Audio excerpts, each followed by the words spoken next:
oh, Mondo's over here. And they'd be like two of them. They had to tag me. So then they would have to climb up the tree. And then the trees, the limbs, the tree branches were so thick that they actually crossed into each other, both trees. So I'd cross from one tree to the next and go down and then take off running. We're at the site where, remember I told you the story where me and my friends picked up a car? Yeah. Okay, so there was this guy, he used to park he had a little red car. He used to park it over here all the time, right? Be like 6 of us. We all picked up his little car. We're going up the hill and we put it up here. We put it right here on this hill. Oh my god. I was always scared of walking up here when I was a kid, especially because there was a girl here that lived here and she had some sticker.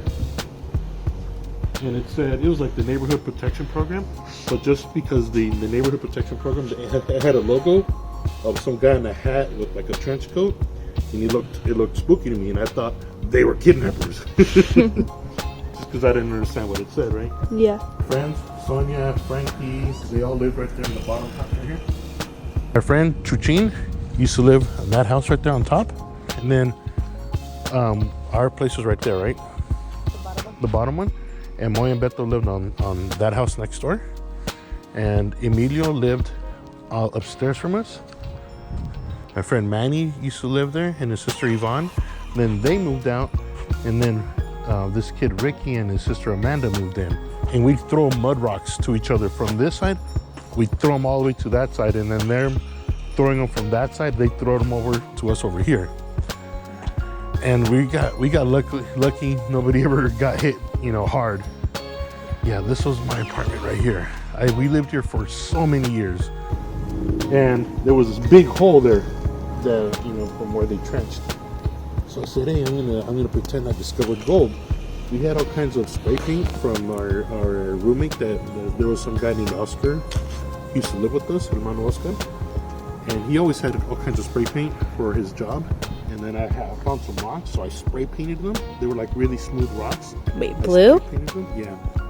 I don't know what kind of jewel that would be, I guess. I don't know. And then he also had gold. So I spray painted the gold afterwards, right? Now, my hands now have gold spray paint on them. So I walked over to the security guard, Phil, and I was like, look, Phil, I discovered gold. Look, I have all this gold here.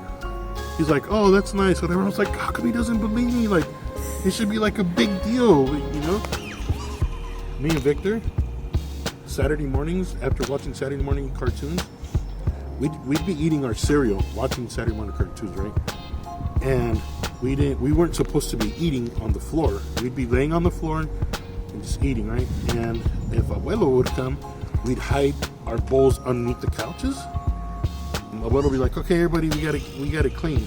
So Abuelo would pick up the couches and we'd have to vacuum underneath them and all that. And then Abuelo or Nana would be like, look, there's 5 bowls of cereal, like rotten cereal has been sitting there for a whole week. There's a swimming pool here now, right? But the swimming pool wasn't here. It used to be the basketball courts. I've told you that many times, right? That tree has been there forever. There used to be another tree right here. And there used to be this big tall green fence, and there was another tall green fence on that side. So we'd play basketball, we'd play baseball, we'd play kickball, basketball. And my goal was I used to call this fence here, the fence that was here, really, really tall, the Green Monster, after the Boston Red Sox. And they'd pitch that ball to me and I'd be like, bam! And boom, there goes the ball hella high, and it would bounce over here somewhere. Or get stuck in the tree, and like, oh, come on, Mondo, you got the ball stuck again. And then we are taking off our shoes and throwing up at the trees, trying to get the ball down, or a basketball. There was always balls stuck up on the trees, right? And there was like frisbees and stuff. And we'd get another ball and we'd throw it up there. And that would get stuck. Yeah. And there was swings on the other side and a merry-go-round. And I used to climb up on top of the laundromat when we'd play hide and seek. And what I would do is when they would climb up, I would just jump from the roof down to the grass that was here. And there was these 2 hills here, and we'd always be playing football here all the time after school. Another story. So you see where the fire extinguisher is at, right? I had some friends. This is when I was a teenager. They're like, talking to the girls, whatever, and then they start fighting each other, right? And then one of them he breaks the fire extinguisher glass. When he broke it, one of the piece of glass fell in his eye, and he starts screaming, he's crying and all that. So him and one of my other friends, they walked over to Election Brothers Hospital. My other friends, they still kept messing around with the fire extinguisher. They're running around all right here. They're spraying the girls, they're spraying each other. I mean, we had some cheap skateboards, and I thought we were so cool when Nana and Abuelo bought us the skateboards at the flea market.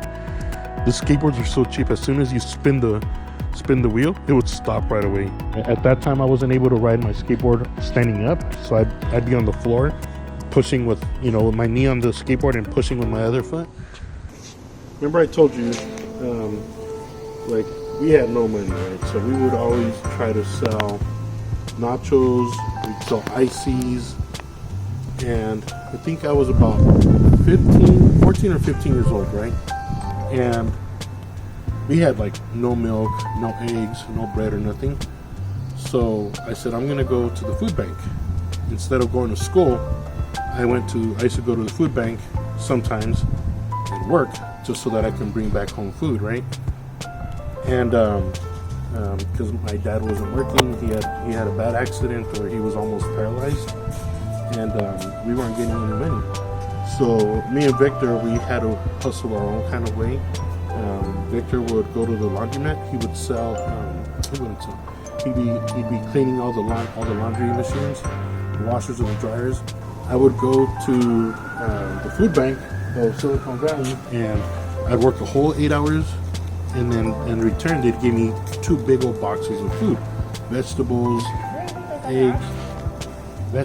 eggs, milk, flour, right? And I would have to take the bus there. I'd have to be there by 7:30, so I'd have to get up super early, take the bus from the line 81 and get me somewhere to downtown, and take another one that would get me to Commercial. And then at the end of my shift, they give us these boxes, right? So now I'm carrying these 2 big old boxes, and I have to catch one bus, and then from there catch another bus back home with food, and I'd be like all happy, like I brought home food, And what what Nana would do is she's like, okay, well, they gave us flour. I'm gonna make a coffee cake, so you guys could sell coffee cake all around the apartments. So Nana, she made all this coffee cake, and me and Victor would walk around all this side of Checkers. We knock on the doors, say, hi, do you want to buy some coffee cake for $1 a piece? And people are like, yeah, or no thank you, whatever. And I remember my friend's mom, Kiko's mom, she felt so bad for us, doing that. She's like, you know what, I'll take the whole thing. And she gave us like $20, and there was like 5 pieces left or something, and she just gave us 20. She's like, here. And we still did that. We did that for a while. We would go walking around selling coffee cake. People would come to our house to buy ice cream because Nana would make ice cream, or she would make nachos. But yeah, that was hard for us to do. Yeah, this is the area of the basketball courts. There's another story that I got for you right here. This used to be the basketball courts, right?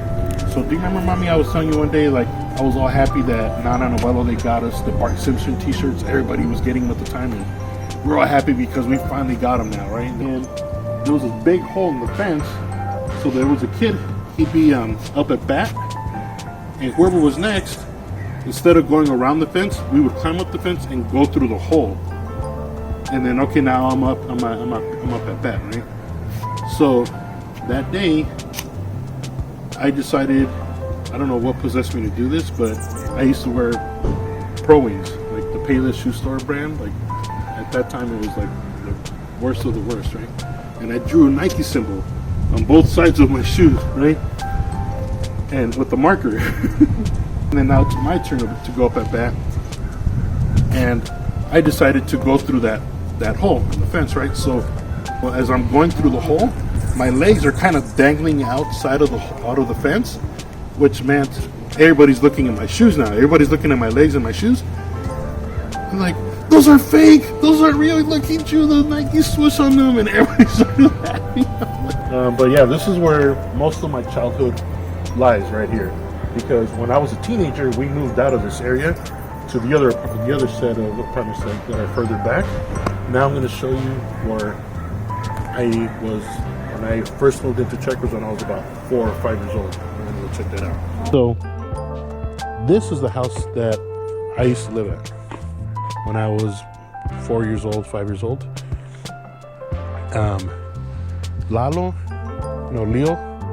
Leo Soto used to live there. Angelica used to live there, and Junior and Gorino used to live right here, right? So this is where, when I first moved into Checkers, being 4 or 5 years old, this is where I was at, right?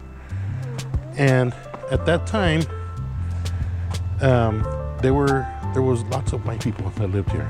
There wasn't lots of Mexican kids, right? And I didn't know how to speak any English, so I would always hear all the white kids like Jennifer, Victor.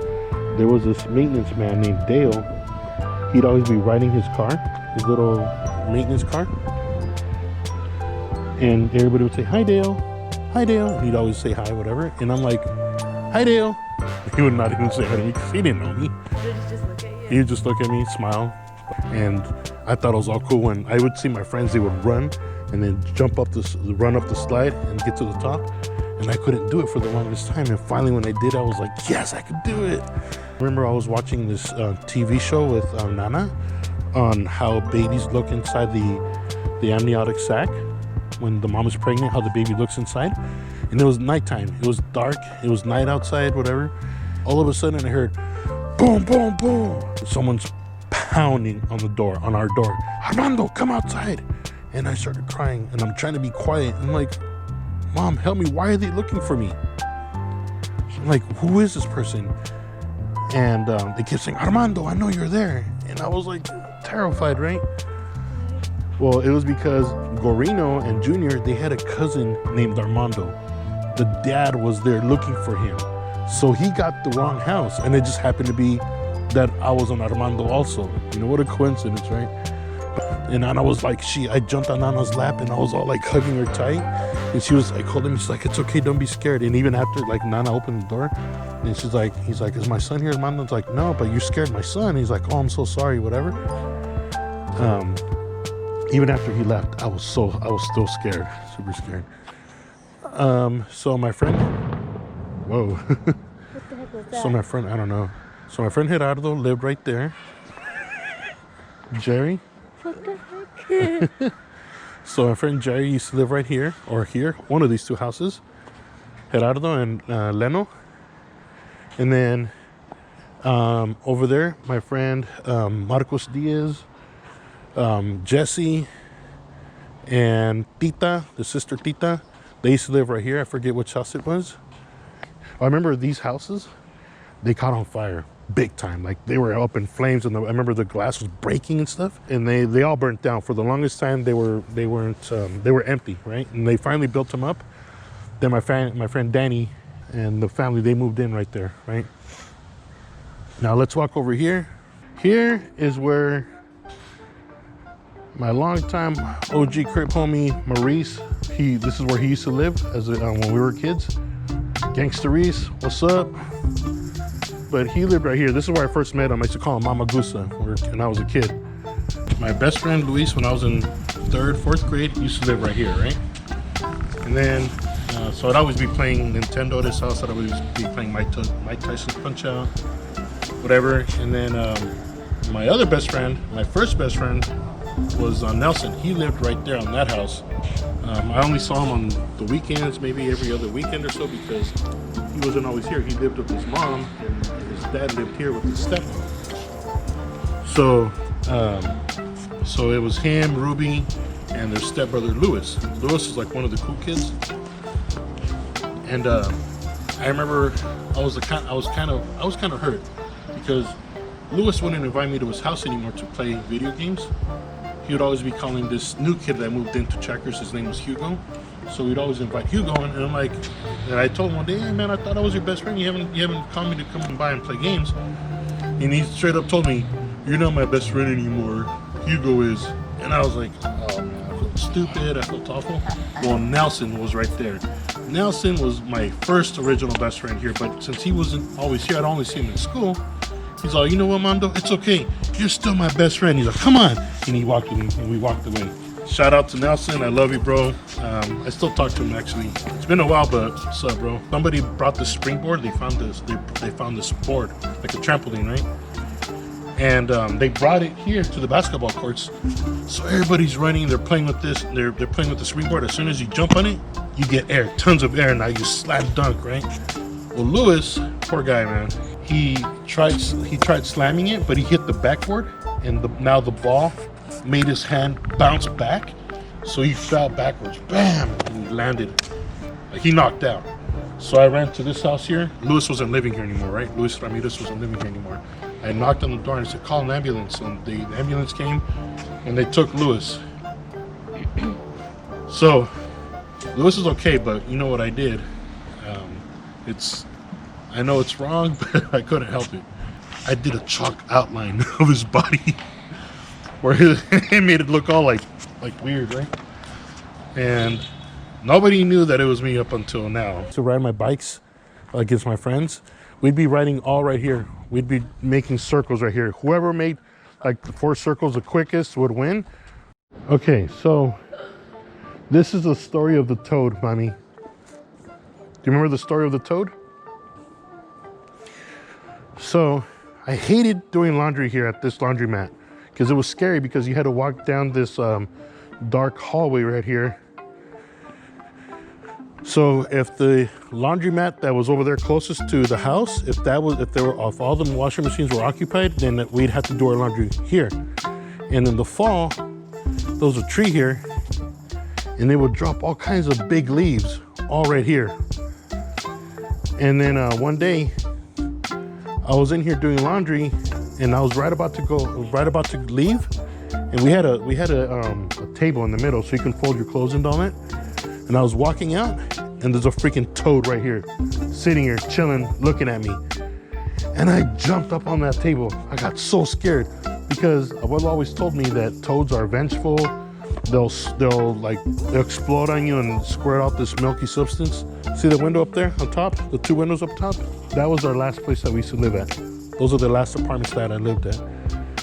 That's where Nana lived. This is where I taught Isaiah how to ride a bike, all right here. He used to ride his little Hot Wheels bike with training wheels. And some of the kids that would live here, they would set up these ramps. And there goes Isaiah on his little bike with training wheels. Remember I told you I had a rabbit? Yes. So my rabbit, I would take him, we lived upstairs in that house, right? And I would bring my rabbit down and I'd take him out for a walk, and he'd go from one end, like I'd take him out and he'd run all the way over there, and then he'd run back to me. And what he would do, he would be by the tree right here, and he'd like crouch down, and he'd like shake his butt like he's gonna attack me. Then he'd start running towards me, and right around here, he would jump up and turn around and go the other way. Okay, so last story. So remember I told you that we'd always try to make money somehow when we were kids, right? Like to bring money back to the house. There was this guy that used to sell tamales. He would walk around all the apartments, and if you helped him carry the big ice box of tamales, he would give you like $5 at the end of the day. And you're only out there with him for about an hour or two. But you had to hold the ice chest with them. And then walk up to each house, knock on the door. "Excuse me, do you want to buy tamales?" And people would buy some people wouldn't. Somebody says, "Yeah, I want some tamales. Give me this and this and that." So I'd run downstairs, or he would tell me, "Oh, bring me the rajas, or give me the puerco, or the pollo, or whatever." So I'd look for the ones he was talking about, and then I'd take them upstairs to him. And then he would get the money and all that. He upgraded from the ice chest to a shopping cart. Now in that shopping cart, he sold nopales, he sold tamales, he sold crema, he sold butter, all kinds of stuff, right? And so I had to help him push the shopping cart, and he would knock on the doors and say, "You want to buy tamales, whatever." And there was this girl that lived here, right? And I used to like her, right? Well, she happened to be there that day when the guy was selling tamales, and he knocked on the door, and she saw him, and she saw me, and so I was kind of embarrassed, but I left. See how it has the scoring? It wasn't. This wasn't here before. It was an actual step. You would actually step down and then you'd walk over this way. Just one step? Yeah, just one step. So Yeah. let's go back a little. Then he went and knocked on the door. So I placed the shopping cart kind of at an angle, and I thought that it was secure, that the wheel was on the crack. So I went with him to knock on the door just because the girl lived there, but I was like, she's gonna see me, but okay, whatever. Well, I turned around and I saw the shopping cart moving. It's moving, and the whole shopping cart falls. Everything. He had like jars of crema, of the butter, all kinds of stuff. All the jars, they broke all over here. So you have crema all over this, right? There was crema all over the place. The nopales fell and stuff. I was like, oh my God, I'm so embarrassed. I felt so bad for that dude, you know. He's like, it's okay. I'm like, I'm so sorry. And but yeah, that was pretty embarrassing for me, especially for that one girl. Did you enjoy your stories here? Yes. Oh, I had the hiccups. Okay, peace. My friend Charming lived at that house right there. Or was it the one over there? I forget which house he lived at. But what's up, Charming? Cuba, bro. Did you enjoy the tour of my old neighborhood, Checkers Drive? Yes. Hector and Rosa used to live over there. Let's see. Yeah, I already mentioned Sonia and Frankie. They used to live over there. My friend Marcos Rodriguez, he used to live right there upstairs. They used to go over there for haircuts. He used to give me fades and stuff. A big shout out to all my chequeros.